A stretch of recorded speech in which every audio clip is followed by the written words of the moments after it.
So the masses of people, if they know about it, and it has been vetted properly, and this means the technology has to be, number one, transparently tested by multiple, at least 3, independent laboratories and scientists who have neither a financial nor a protagonist argument here. In other words, they're not part of the new energy effort, but they're open-minded, and we have identified these people. Number 2, it must then also be reproducible. What does reproducibility mean? Well, there are people who've stumbled across this effect but didn't know quite how they did it, and when they try to make machine number 2, they can't. So an N of 1, as in a scientific study, N of 1 is of no value. What is useful is that it has scientific reproducibility. And it would need to go through that kind of independent scientific reproducibility under careful circumstances quickly. And at that point, you put that in front of the world. Now, most people think, well, let's do this in a subtle way. We don't want to rock the boat.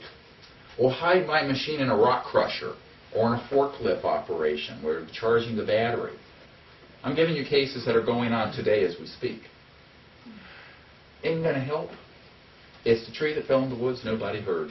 And you know what? That's going to go into the grave with them and all the rest of us if we don't snap out of that thinking of paranoia and fear and say, we need to make a bold step forward with strategic leadership and protection, proper support, network support. The network needs to include the billions of people on Earth who will know about it, the mass media, which even the corrupt aspects of it can be circumvented, which is what we did with Disclosure Project. That's why the video at disclosureproject.org has been seen 10 times more than the highest rated Larry King Live show. And I've been on Larry King Live, and the highest show that he ever had was when I was on it, a 2-hour special. Now, the question becomes then, how do you put all that together and then create the momentum so that you're acting from the point of empowerment rather than dependence? Up until now, the isolated inventors and engineers have had to fund these things out of their back pocket, on their credit cards, and in an isolated way. And this is a tragedy. They need to be properly funded. But at the same time, they need to be properly protected by the masses knowing they exist. Not by name necessarily, but by what they're doing. And if they want to be named, they can be. I don't advise it. It's not pretty. You know, people coming up to my house at John Q. I don't know who they are, knocking on the door at 2 in the morning. But what you do want to have is a lot of people who are in the friendlies within the government. And let me give you an example. You know, when I was back a few years ago doing briefings for the Pentagon, the J2, the head of intelligence joint staff, and the head of the Defense Intelligence Agency, were furious that they had been denied access, as had the Director of Central Intelligence, with these projects. And so I walked in there with a 550-page briefing document that had the depositions and testimony of 110 top-secret corporate military people with their DD-214s, and the documents, many of which are top secret, that have not been declassified. I declassified them. And how? We declared them illegal. The operations behind them were rogue. A priori, they can't use the National Security Act to keep them secret. Therefore, we went forward with this, and I'll never forget General Patrick Hughes sitting there going, well, I've asked about this, and I know what's going on. And he went over to his bookcase, and it was, of course, in the E-ring of the Pentagon. And he had this beautiful conference room, and the colonel and a few other people were there, and he picked up this little doll from a 5 and dime store that was like a little E.T. doll.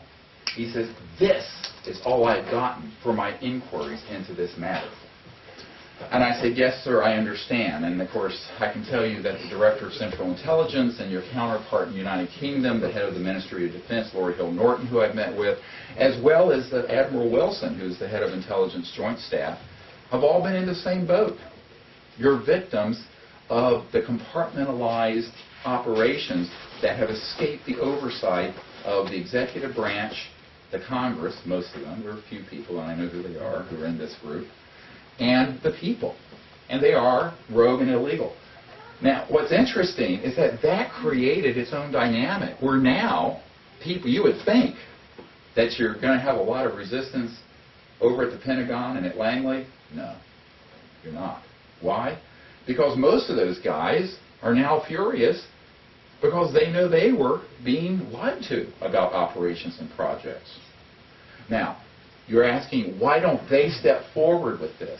Because everyone wants to be first to be second. We live in a risk-averse society. And the buzzword at the Pentagon is CYA, cover your ass.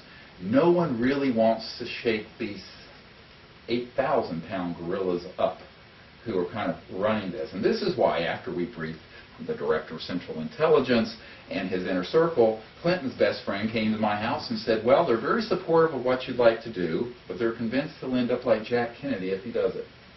And I burst out laughing. I did. I really thought he was joking. And he wasn't.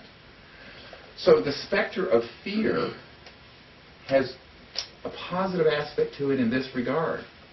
People within government and within the national security apparatus who have been victims of these programs and are trying to figure out how to extricate ourselves from the Mideast situation and the global warming situation. There are a lot of white hats and good people in government, but they don't know, or they didn't know, that these systems are possible.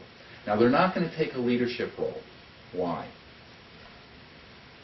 Risk averse and their own fear and ambition. I'll never forget briefing a senior scientist at the National Science Foundation and one of the directors of NASA, who are both responsible for climate change studies and what have you. And we went through this, and Dr. Loader, who's our science advisor here, helped set up these meetings. And then we had a long meeting for about 12 hours on the West Coast. It was off the record, out of Washington. And at the end of it, I said, we really need your help in getting the support for this information and these sciences and technologies to come out. And they said, oh no, we can't do this. One of these was a deputy director of the National Science Foundation. The other one was one of the 5 directors of NASA. Dedicated their lives to fixing the global warming and climate change problem. Won't touch it. And when I asked why, they said, well, it would ruin our careers. It would ruin our careers. This is a true story. Now, this means that you need some kind of exceptional group of people who are motivated by something beyond careerism, money, greed, fear, who have another vision. And that's what Arrow has put together over 17 years, identifying those good people, whether it's an ambassador or a former minister of defense, or people in the mass public, or people on the Hill who are supportive, who will come in after this is disclosed, or people in the Pentagon who support this but don't want to do anything until after it's out there and the public demands it. So we live in a world where the masses and the public can get behind something like this if you can reach them. And that's one of the key parts of the strategic efforts. Now, behind that, we do have very good security. I'm not going to go into it here.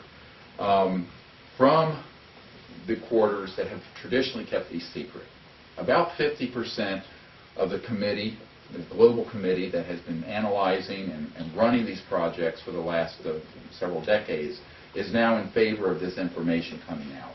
Not 100%, but around 50%. When I first briefed the Director of Central Intelligence on this in December of 1993, it was about a third, according to 2 independent sources inside that group. So this has moved along now to where there's a serious window that's opened, and I suggest we move through it expeditiously, because it will not be open for that much longer. Moreover, the Earth is a conscious, living being. Absolutely, she is, and she's female. And the Earth shall cast off her burden if we do not lift it for her. And I suggest here in this room that there are people, scientists, business people, potentially financial people, and people who are connected to institutions in this city and elsewhere, who, if they come together, that we can lift that burden, and it'll happen very quickly. We're not talking about a 20-year plan. We're not talking about a